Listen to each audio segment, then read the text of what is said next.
ngene iki jenenge merusak citra dalang. Kok gak oleh menyimpan nomor dalang. Mbok kira dalange gragas ngono apa piye? Mbok kira dalange tukang ngentek-ngentene sinden ngono apa piye? Mbok kira aku ngentek-ngentene sinden kula netan tak enteni kabeh ngono apa piye mbok kira? Hah? Bapak Ibu, pertanyaan nggih. Nggih. Mas Dalang tukang ngentekno sinden mboten? Nuwun pangapunten mireng piyambak nggih. Mas Garing diaturi munggah luwih dhisik karben menyapa para warga masyarakat kang mapan ana ing getas. Mumpung isih slendro, diserampatke kanggo gumyake swasana no. Karben gayeng tur regeng. Monggo Mas Garing Jajak. Lama tidak jumpa kula aturi minggah wonten ing sasana budaya. Serampat to dados.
Mas Arya dan sari wong atiku terbisa lali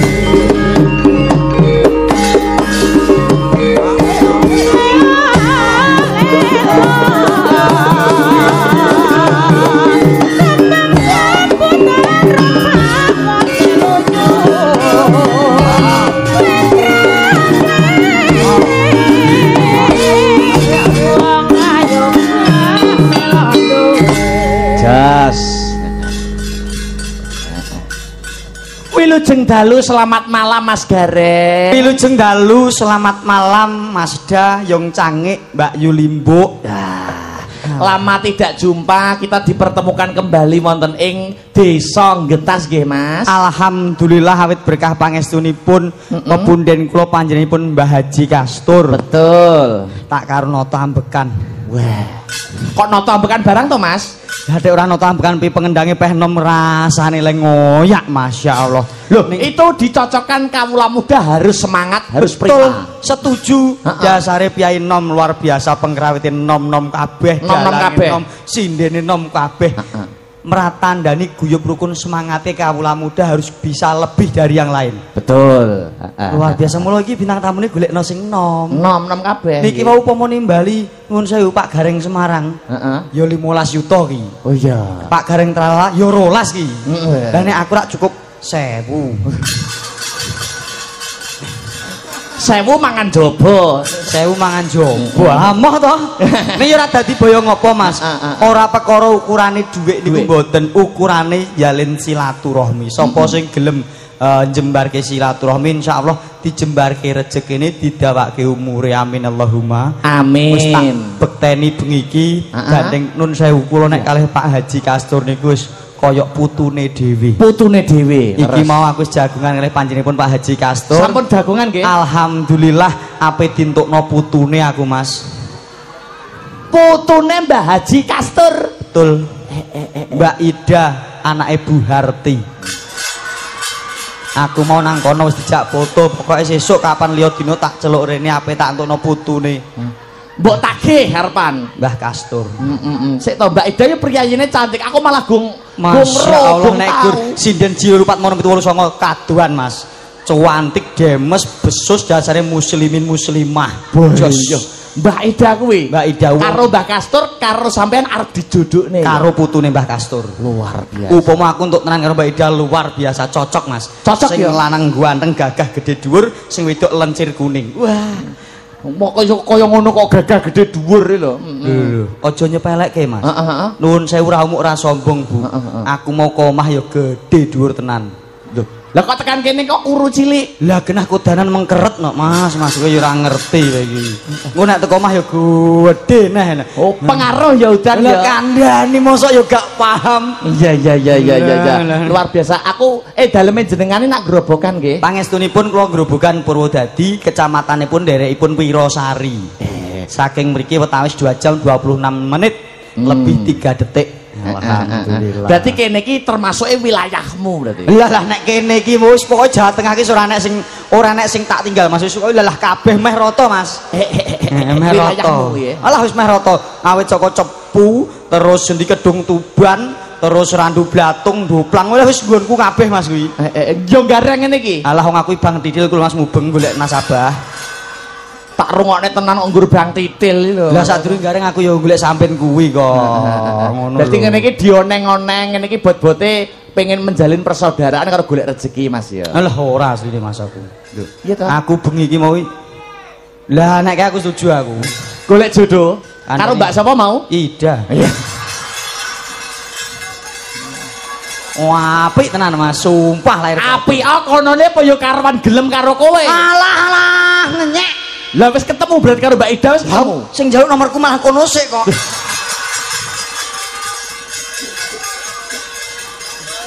Semangsaku kae lho. Ida ku lho Mbak Ida kandhane. Nek njaluk piye? Mas, kowe kok comel to ngono. Wis bar ngono kan. Yen ngunjuk kopi, teh napa susu ngono. Nyapa kok diobane barangane iki lho. Semangat. Oh, semangat. Aku iku nira Mbak Ida yo ngono kok. Terus mbok sauri piye? Pun mboten sah Mbak aku ngono. Toyo petak mawon, air putih rak ngono. Lah air putih apa manis to angger nyawang ora yo manis. Aku terus dilungi aku tak buka tak ombe Mas gandeng akuane wis mbok ombe njuk nomor WA ngono ki. Mbak Ida ya. Niki acarane sunatan. Alhamdulillah sunatan, supitan, khitanan, ono sing tetakan. Iya. Tetak kuwi saka tembung tetek tur tatak. Wong lanang nek wis ditetak kudu tetek tur tatak, tetek imane tatak imane. Dakoh anggone dadi wong Islam sing diislamke. Berarti kaya aku ya Mas. Aku nak wis sunat ya wis SD kae. Jenengan ya wis sunat to ya wis cilikanku kae. Mosok? Heeh. Wis gerange semene ora sunat lho. Endi? Ya kok Mas iki tetek karo tatak. Berarti nek wis sunat kudu tetek imanku, kudu tatak imanku. Lah, gon dimastani khitan. Apakah arti dari khitan? Kinarya keselamatan. Lho nek wis ditetak, kuwi muga-muga ya muga-muga dadi wong sing slamet donya, slamet akhirate mergo kuwi kesunahe wong agama Islam. Amin. Lho golek keselamatan. Tetak khitan, anane bahasa lainnya apa Mas? Supit iki apa Mas? Supaya untuk barang sing nyepit. Apa? Supit sik aku lali Mas. Iki di live streaming kamu jangan menyebarkan yang sifatnya porno seksual ya. Gonku gak ono supit Mas, gak ono gonku. Gak ono. Kene tok aku gak paham aku nek supit. Gak ono. Lali aku. Mangsaku kok tetak khitan. Sunat. Nah, nek sunat apa? Supaya antuk nikmat. Oh iya. Mergo nek wong disunat niku lak diguak sedidik barang iku mau supaya ben lancar ora ana kotoran sing banggrok. Dadi nek bisa langsung sur. Kandhani gak paham jenengan. Oh, gak paham ya? Malah nek jenengan gak paham paling sunat isbur mau mangkat ngono tok wis nek aku lho Mas apa-apa tak teliti. Lho ya sunat yo ngur ngono tok to Mas, gur diresiki pucukane tok. Mosok enek teliti barang. Wong sunat kuwi mau perlambang. Perlambange pripun Mas? Lho nun sewu. Nggih. Tiang khitan, tiang sunat niku lak dipotong to. Dipotong. Tegese dipotong diguak. Secara nalar logika, barang nek dipotong diguak saya gede apa saya cilik? Saya cilik. Saya cilik kuwi nek secara logika. Nanging kuasane Gusti Allah nek dipotong malah saya gede. Percaya ora kowe? Ya ora. Kandhani wong sunat secara logika barang nek dipotong diguak saya cilik kaya kathok. Kathok dipotong saya cilik. Lambi diketok saya cilik. Ning keneng apa nek khitan disunat diketok malah saya gede. Kuwi perlambang wong urip kudu gelem sedekah. Sedekah kuwi ora lokak saya kebak ora kutah saya turah bengi iki kaya panjenenganipun Pak Haji Kastur kalih putra-putranipun Pak Badrudin kalih Budwi Puji senadyan to paring sedekah insyaallah Mas ora lokak saya kebak ora kutah saya turah amin Allahumma amin. Berarti kaya aku barang ngene iki umpama wis tak ketok to sunat to. Iya. Berarti kudu tak sedekahne sapa-sapa. Tak swamplok kowe engko. Oh lah bocah iki malah saya menteles iki.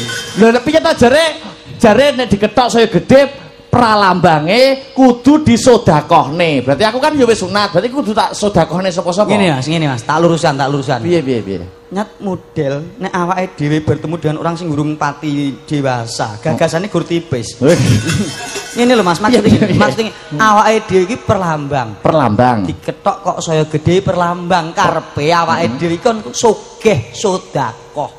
Ben rezekine awake dhewe saya sempulur. Oh sing disedekahne duwite. Rezekine Mas, rezekine kuwi ya satu untuk semua, satu untuk selamanya. Iya. Ngono ya. Iya. Paham nggih? Paham. Alhamdulillah as-shadaqatu taf'ulil balak. Sedekah kuwi minangka tolak balak. Insyaallah keluarga ageng Pak Badrudin Bu Puji tinebihna saking sial dangkal cinaketno bagya mulya pinarian panjang yuswa tinebih saking memolo cinaket saking bagya mulya amin Allahumma amin. Uga tak dongakno piyai pundi wau getas tuku berase ketan piyai getas kabeh antuk keselamatan amin. Tuku beras campur jangan semur piyai getas sedaya panjang umur amin. Wis eloke urip ning Nuswantara bumi pertiwi. Iki awake dhewe urip ning bumi pertiwi ya entuk gelare wujute bumi ditanduri jagung lan pari diunduh dimasak dadi nasi didahar iso mareki awake sehat tur bergizi nyambut gawe semangat tetep ngati-ati anggone padha golek rejeki muga-muga amberkahi amin Allahumma amin. Tak dongakno sing duwe utang ndang iso nglunasi amin. Sing lara gek ndang mari amin. Sing joko sing prawan gek ndang ngerabi amin. Sing tuwa-tuwa gek ndang tak suwampluk sapa mau mati gek ndang kaji amin Allahumma. Berarti ngene iki sampean dongane Joko ndang rabi berarti ateges mendoakan saya juga ngene iki. Lho iya to Mas. Yus kabeh pokoke sing Joko sing prawan gek ndang rabi. Nek aku ora kesusu Mas, aku jek 24 tahun. Jenengan ki? Aku 24 tahun masih Joko durung kambon wong wedok babar pisan. Alah kacek selapan dino nek karo aku. Aku kelainan 2000 Mas. Lho, aku yo 2000. Lho, ya berarti selawe no kira wis selawe kok. Ya selawe sok Oktober. Oh ngono. Ya.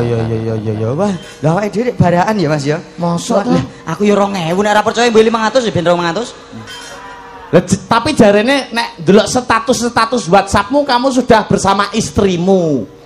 Kowe wis omah-omah. Lho nyapa?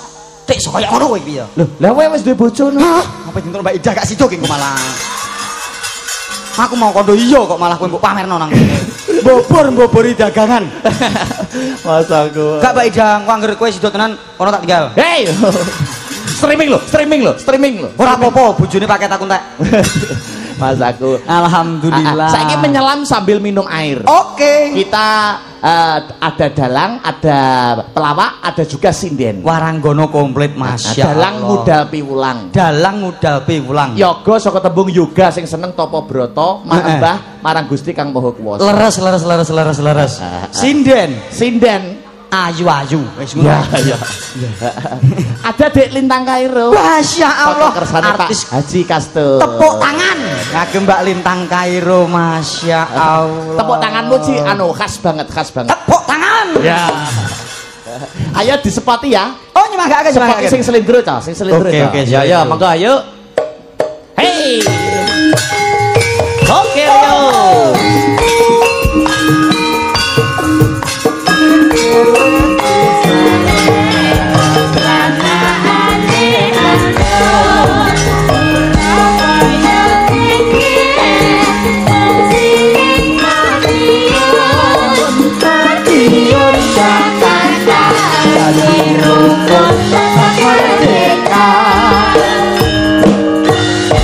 Wilujeng dalu nok lintang. Wilujeng dalu Masya Allah. Wong kok ayune ora jamak ngene iki anake wong pira? Hei. Anake sapa? Heeh, kok anake wong pira ki piye to jenengan ki? Cah iki aja nesunan no. Lah kok anake wong pira? Lah sing tak takoki kene lho, kowe anake wong pira? Anake wong pira? Ya anake wong loro to. Lho rampung perkarane. Lho tapi kan ngene iki konotasine masyarakat banyak. Anake wong pira berarti wakeh. Oh iya kaget to Mas. Kuwi sing kleru rak sing panompone kejeron to Mas. Oh, Nek iya, takokku anake wong pira karek mangsuli wong pira, Nduk? Wong loro. Lho rampung perkarane. Iya, iya, Wong iya. aku sing anake wong sak desa ora geger kok. Piye? Kok iso anake wong sak Lah, desa iya. piye berarti Kok dhewe-dhewe? iso? Kupinge, tanggane, irunge, tanggane Piye, Kowe piye? ngarani mbokku Ramban piye? Maksudnya wong sak desa ki bapakku omahe Gedangan, Hah? ibuku omahe Gedangan lho sak desa. Oh, penggo. Ya, bapak jenengan dalem ndi bapak jenengan? Daleme Nganjuk. Nganjuk ibu. Nganjuk. Lho wong sak Oh, kabupaten sak malah. kabupaten. Lho. Oh iya, anake wong sak kabupaten malah. ya. Kandhane yo. Iya, iya, iya, Wis iya. bayangno kaya apa rupane Yezal. Iya. Lah Nggih, sugeng dalu. Sugeng Mas dalu Dek Dalang. Lintang Kairo. Nggih. Lama tidak jumpa kita dipertemukan ana ing Getas Cepu. Getas cepu laras. Aku nek Peh. ketemu Mbak Lintang iki seneng tenan. Lah ngopo aku Kuyayi. ya seneng lho Mas ketemu jenengan iki Mas. Kenane? Heeh, seneng banget aku Aku Jan. ganteng mesti aku ganteng. Ora. Lah ngopo? Lah tak sawang-sawang ya kaya nyawang kebun binatang iki. Kok iso kebun binatang? Kowe iki mbarei nek munggah ki sekali-kali Mas. aja dandan gareng. Dadi Lah. ben masyarakat ki mengerti wajah aslimu. Oh, alah kowe gak paham kok Mas Dalang. Mas Jan Dalang. tumpuk blek lho ning gone sampean ki apa-apa kebun binatang ki kewan iki iso dadi siji ning gone sampean. Ya enek wedhus, ya enek kirik, ya ora apa-apa, ora apa-apa. ora Piye apa-apa. Aku gak paham piye maksudnya Mas Gareng. Lah nggih. Ngantek direwangi oneng-onengi piye maksudnya? Aku ini kan gur menghargaimu to, Mas. Piye kok iso menghargai ku sik Kok iso Sik piye, piye? Mas? Maksudnya piye? Mas Dalang, Mas Akbar ya dalang kuncoro, dalang Amin, kondang, amin. dalang Nggih, leres. hebat, Amin. Ya. tur ganteng ning kan rodok. Lho kok iso rada? Lho, lah nek raiku tak hapus ora kalah ganteng to, Nduk. Bahaya. Alah. Lah gemagus Lho, lah. lho, lho, lho, lho. Lek deleleng ngono kuwi. Ra percaya takok Mbak Ida lho. Hei! Leres to Bu Ida. Wong ya ora diakoni ngono kok. Lah, sapa mung ra ngakoni mau? Iya. Iya. Ora no, aku tenan gumun. Jenengan kok iso Pripun? cantik luwes pinter jasane nembangi yo asis. Iki kelas piro? Kelas piro? Kula kelas tunggal SMA. Wah, kelas tunggal SMA wis pacaran durung. Aja sik. Nah, sik. mung pelingku sementara ini nomor-nomor pengkrawit, nomor-nomor dalang-dalang nom dihapus ya, Nok. Lah kenapa? Ganggu karir. Ya. Ganggu belajar sementara nomor om disimpen. Alah. Mah. Kowe malah ganas kowe. Aku iso Sik, ngene iki jenenge merusak citra dalang. Lah. Kok gak oleh menyimpan nomor dalang? Lah, Mbok kira nggih. dalange gragas ngono apa piye? Nah, piye kuwi, Mbok kira iya. dalange tukang ngentek-ngenteni sinden Ah, ngono apa piye? piye? Mbok kira Jelas aku nih, Mas. ngentek-ngenteni sinden kulone tak enteni kabeh ngono apa piye mbok kira? Hah? Bapak Ibu, Heeh. pertanyaan nggih. Nggih. Mas Dalang tukang ngentekno sinden mboten? Lah. Nuwun pangapunten mireng piyambak nggih. Ya bener ta, Nok? Ya. Sementara ini semua dihapus, simpen nomor Om ya. Ning ora ngene wae ngene. Sik. Pripun, pripun? Ngene, Mbak Lintang, Dalang. padha-padha jenengan wong wedok, aku Nggih. wong lanang, Mas Dalang wong lanang. Betul. Upama besok wis dewasane, wis dewasa lho tak rebut. Ya, ya, ya, Ora ya. saiki besok wis dewasa. Ha, ha, ha. Upama golek bojo, kowe milih sing dadi gareng apa milih sing dadi dalang? Ayo. Iki anu. Ini bener iki. Kon milih sebagai latar belakang profesi. Lah. Kowe milih gareng apa dalang nek kon milih? Ya. Ah. Ya berat lho, iki. Ganteng lho aku masam. Lho. Ya dalang no. Dalang to syukur we. Dalang. Milih dalang. Heeh. Aja ya nduk aja. Kok iso aja? Bisa. Dalang kuwi nek dalange rodok bagus, Ha-ha. laris engko rezekine akeh. Ha-ha. Biasane dalang angger bagus kok rezekine akeh. Raben. Ya Allah. Ojo dalang, Lah terus piye lek uga dalang? Apik dagelan, Nduk. Lah nyapa lek dagelan? Dagelan kan lucu engko iso tersenyum setiap hari. Ya, Mah. Lah ngopo? Ya dikira wong edan bojoku kuwi kok. Maksudnya menghibur ngono to? Dalam kesehariannya menghibur. Lah, Umpama susah menghibur ngono karepmu. Lah kowe kan iso senyum terus. Lah nek karo dalang, umpamane karo dalang Lek piye karo umpamane? dalang piye? kloro ati. Oh. Bagus. Tanggapane laris sugih. Ha-ha. Raben. Oh. tenan. Saestu to Mas Dalang. Ora, lha nyatane aku durung rabi ya. Alah urung lakoni kok. Urung lakoni. Wis to jangkah 5 tahun apa 6 tahun lho. Lah ping 3 rabimu. Lambemu. Bisa ping 3 ndak ya 1 untuk selamanya itu. Lah itu oh ya bener, prinsip. Cinta untuk selamanya. Sah secara agama dan negara. Ya. Sebaiknya 1 untuk selamanya. Nah, betul. Lho sunah kan 4, Mas. Ya tidak semua sunnah itu harus dikerjakan. Lho nek iso adil kan gak apa-apa, Mas. Yo. Jan angel nggih tiyang niki nggih Mas. Jane keng pundi to tiyang niki jane? Oh, kandhane aku imbuh, Dik. Nggih, Ayo salam-salam sih, Salam sih, Mas. Nggih, wah, luar biasa penontonnya sangat banyak sekali nggih Mas. Kok banyak sekali toh? Wong urip banyak. Maksudnya penontonnya itu sangat goyo perukon, luar biasa. tumplek blek tumplek meringking. Ngumpul dadi siji ya nok ya. Iya, betul sekali. Didongake muga-muga piye muga-muga piye. Nggih, mugi-mugi panjenengan sedaya ingkang sampun rawuh ing dalu menika pinaringan kabagas kawarasan. Amin. Kawilujengan. Amin. Kesehatan. Amin. Tinebehna saking segala rupeda. Banyak rezekinya nggih, Mas. Hop. Kok enek sing muni amin lho? Hah? Amin Mas piye to jane? Ora enek. Tak dongakno sing muni amin banter tahun ngarep munggah kaji. Amin. Oh. Nah, sing ora gelem muni amin telat 10 tahun. Nek tetep munggah kaji. Makasih ya. Nggih. Ada malam hari ini live-nya banyak sekali ya. Wah, Mas. 1 2 3 4 Ya, piro, Mas? 24 25 28 sudah 8 Kowe ngitung tenan pura. Kowe ngitung tenan pura Lah, jane. iya. 83 Mas streaming. Mosok 83. Ora perlu hitung neh. Mosok dalang kok ngitung. Lah mula kowe percaya ora wis to? Ya 83. 80 iki mergone dalang ya tagek tenar, lagi hebat, lagi kondang kuncoro. Mula sing streaming oke. Jajal sing mayang gak jenengan. Alah gak ngene iki, Mas. Oh, upamane sing mayang sampeyan. Lho nek aku tetep bunjo saka iki malah. Alah padake cepete piye aku.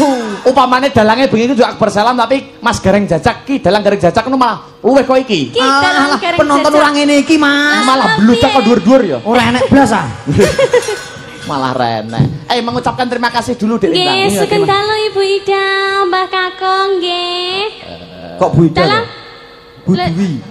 Hah? Bu Dwi. Lah mau sing jare Bu Ida sapa? Bu Ida iki putune Pak Kastur ape dintukna aku. Lah punten Ibu. Ibu sinten? Ibu Bu Dwi. nggih. Kalih Pak Badrudin. Bu Dwi wong jenengane lho malah aku kleru ngene iki. Malah kowe grogi ta kowe. Kowe mau ngerti aku pas gum dandan marai kok. Mula kowe yo grogi. Ye, aku mbok nabut Mbak Ida apa buat kowe? Iya. Tenan to luwih Nggih, ganas to. ngapunten nggih Ibu. Nggih mendoakan buat adiknya. Adik sinten wau Mas Dara? Wah, sik. Adik Namanya panjang namanya. Namanya istimewa sekali loh Mas. Raska Panjang. kalih Mas Adik Raska nggih. Revan. Ya. Kalih adik Revan ya. Nggih. Semoga adik Revan sama adik Raska menjadi putra yang soleh, Amin. berbakti kepada orang tuanya. Amin.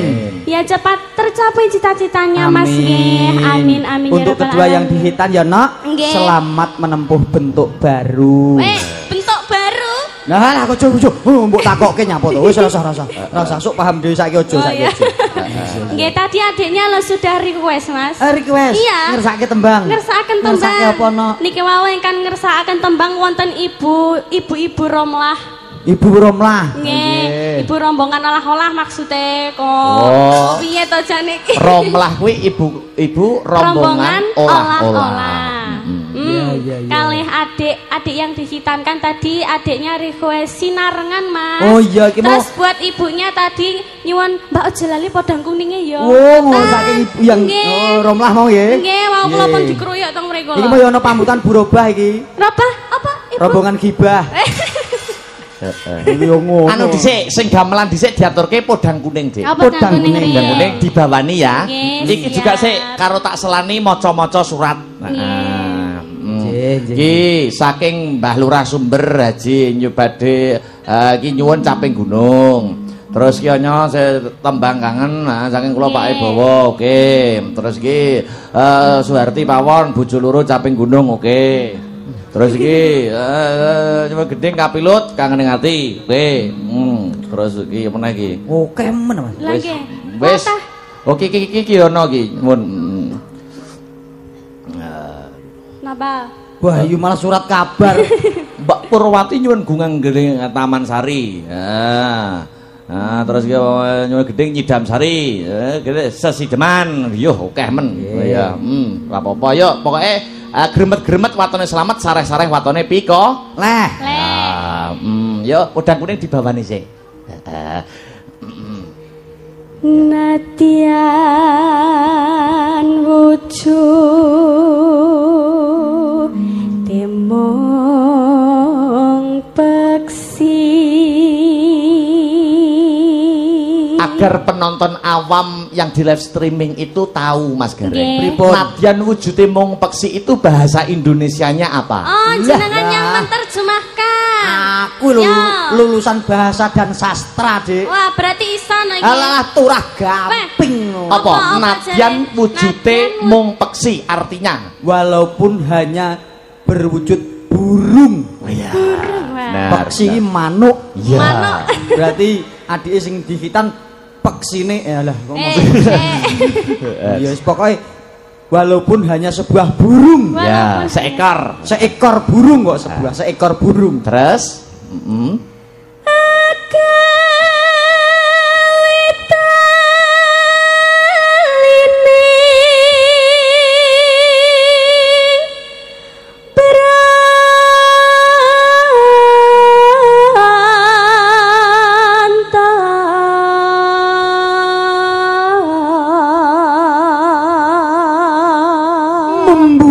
tali asmara. Mas aja nangis, Mas. Kok nangis ekspresi kuwi lho, Nok. Kowe ya ora paham kok.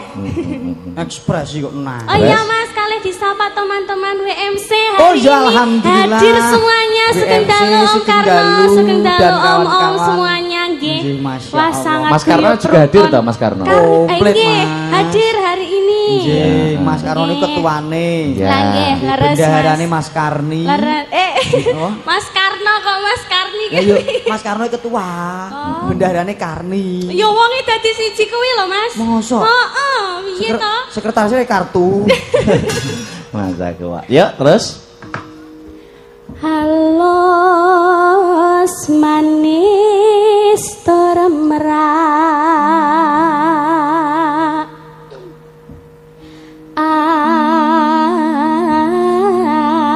ati.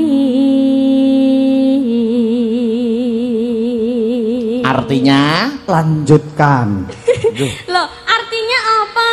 Lanjutkan. alus manis tur merati kok lanjutkan lho. Lah nggih. Pas iki aku ora mangkat yo. Kok iso pasti kira mangkat alus, halus. Halus Halus. dan manis. Merati itu apa? Merati itu mempesona. Wah, Paham lah aku lulusan sastra. halus, manis dan mempesona. Mempesona kayak Iya. Mbak Lintang Kairo. Halus, manis, mempesona. Karo Mbak Karo Mbak Ida. Mbak Ida ya. Terus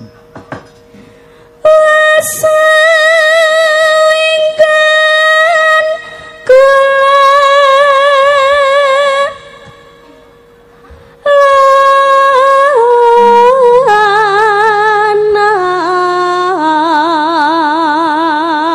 wis suwe nggonku lelono. Artinya apa Mas Gareng? Sudah lama aku mengembara. Wah. Aku Dek. Jas. Lulusan Isi ya. oh iya, isi ndi? Purwodadi ya. Isi ki Solo, Jogja kok isi kok Purwodadi ki lho. Anyar, Mas. Oh anyar. Aku rektore. Mahasiswane akeh. Loro, Sapa kuwi? siji adikku, siji anakku. Iya. Dosene bojoku dhewe. Kampus keluarga apa piye? Terus Golek isi podang jenar.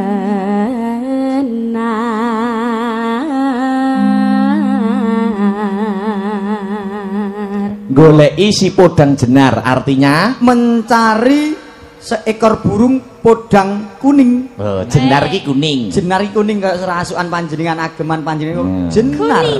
Nek wilis apa Mas? Wilis ki pakdeku. Warnanya itu warna apa? Wilis itu Widodo Wilis jenenge Wilis. Pakdeku. Wilis ki Ijo. Hijau. Wilis kok ijo to? Wilis ijo. Alah lah iya ijo Wilis ki. Jenar kuning, Wilis ijo. Heeh. Abang nyabrit. Iya. Nggonku ora Mas, abang malah pedes kok. Lombok. Lombok. Terus. Kang Mas. Salah yo. Lali Mas. Lali Mas. Ojo nyawang aku go. Ora nyawang aku grogi. Lali. Ojo nyawang aku. Ya. Iba nyapa mingkur rijane nyapa. Kok nek mbok sawang engko grogi meneh. Aku tak madhep rene ben gak grogi. Aku nyawang kene ae kok. Iba bunga ing atiku.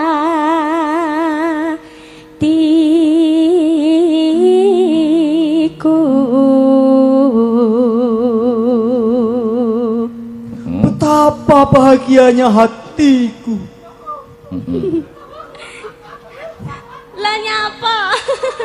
Kuwi artine kok lah nyapa iku melu-melu sing menerus nyapa to kuwi. Terus nyanding bisa dadi tombo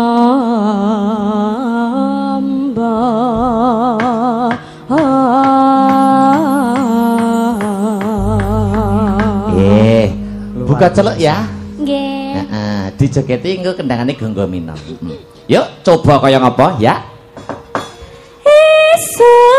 Awan ning omah wis ora krasan kaluyuran anggole sing tak sayang bebeng-beng miteranggonku goleki ora krasa iso awan nganti bengi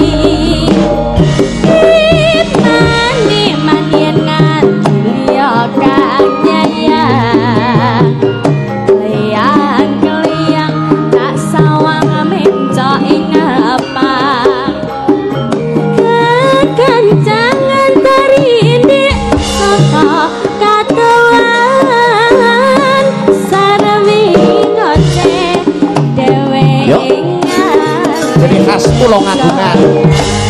Ya.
Sayang dotra, tak serana ni.